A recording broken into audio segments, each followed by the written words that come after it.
जय श्री राम दोस्तों, राधे राधे। जब माता गांधारी ने श्री कृष्ण से पूछा, क्या तुम्हें मेरे 100 पुत्रों को मारकर शांति मिल गई, तब श्री कृष्ण ने क्या जवाब दिया, जिसे सुनकर सब चौंक गए। कुरुक्षेत्र का युद्ध समाप्त हो चुका था। मैदान पर सिर्फ खून, राख और टूटे हुए रथों की गूंजें बाकी थी। पांडव युद्ध जीत गए थे, लेकिन हर तरफ मौत का सन्नाटा था। यही वे क्षण था जब गांधारी, अंधी रानी, अपनी आंखों पर पट्टी बांधे, हृदय में 100 पुत्रों का शोक लिए द्वारका से आए श्री कृष्ण के सामने खड़ी हुई। गांधारी कांपते हुए स्वर में बोली, कृष्ण तुम सर्वज्ञ हो, शक्तिमान हो। तुम जानते थे ये युद्ध कितना विनाशकारी है। अगर तुम चाहते थे तो इस युद्ध को रोक सकते थे, लेकिन तुमने नहीं रोका। कृष्ण शांत खड़े रहे, जैसे सब कुछ पहले से जानते हो।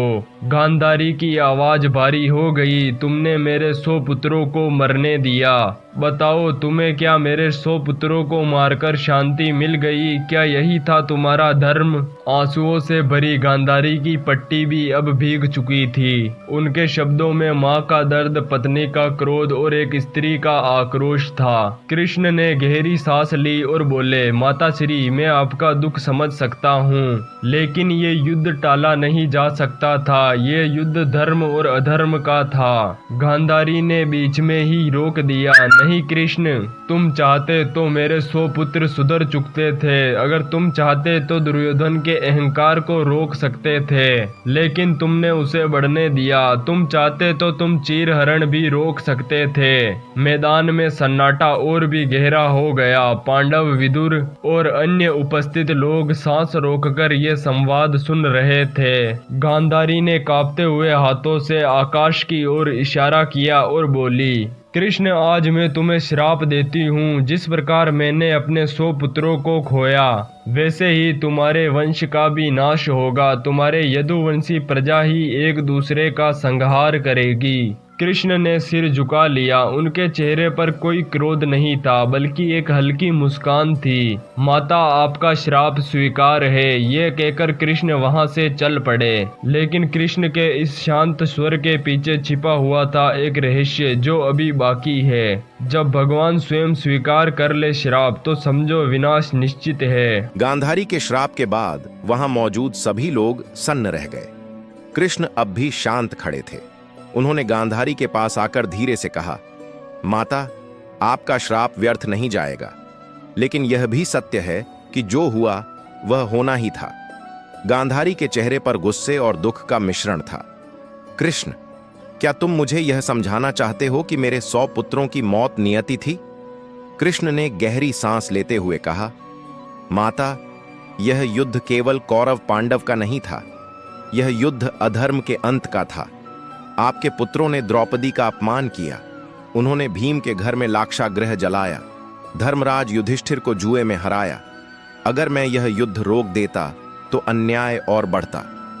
गांधारी का हृदय टूट चुका था, लेकिन कृष्ण की बातें उनके मन को भी हिला गईं। कृष्ण ने आगे कहा, माता, मैं जानता हूं कि यह आपके लिए असहनीय है, लेकिन समझिए, यही समय था जब पृथ्वी को अधर्म से मुक्ति मिलनी थी। आपके श्राप को मैं स्वीकार करता हूं। मेरे यदुवंशी भी इसी तरह आपस में लड़कर नष्ट होंगे। गांधारी ने पहली बार महसूस किया कि कृष्ण के चेहरे पर भी गहरा दुख है। कृष्ण बोले, माता, जब मेरा वंश समाप्त होगा, तब मैं भी इस धरती को छोड़ जाऊंगा। यह संसार एक चक्र है, जन्म और मृत्यु का। आज आपके पुत्र गए हैं, कल मेरा वंश जाएगा। यही सृष्टि का नियम है। गांधारी चुप हो गईं। उनके आंसू गिरने लगे। उन्होंने महसूस किया कि कृष्ण के शब्द केवल तर्क नहीं थे, बल्कि एक सच्चाई थी। कृष्ण धीरे धीरे वहां से चले गए, लेकिन गांधारी के श्राप की गूंज पूरे कुरुक्षेत्र में सुनाई देती रही। गांधारी का श्राप समय के साथ सत्य साबित हुआ। कई वर्षों बाद द्वारका में एक महोत्सव का आयोजन हुआ। यदुवंशी वीर मदिरापान कर रहे थे। अचानक एक छोटी सी बात पर उनमें झगड़ा शुरू हो गया। जो झगड़ा हंसी मजाक से शुरू हुआ था, वह देखते ही देखते खूनी युद्ध में बदल गया।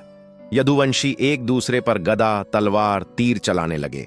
पूरा द्वारका शहर रणभूमि बन गया। माता गांधारी का श्राप अब पूर्ण रूप से फलीभूत हो चुका था।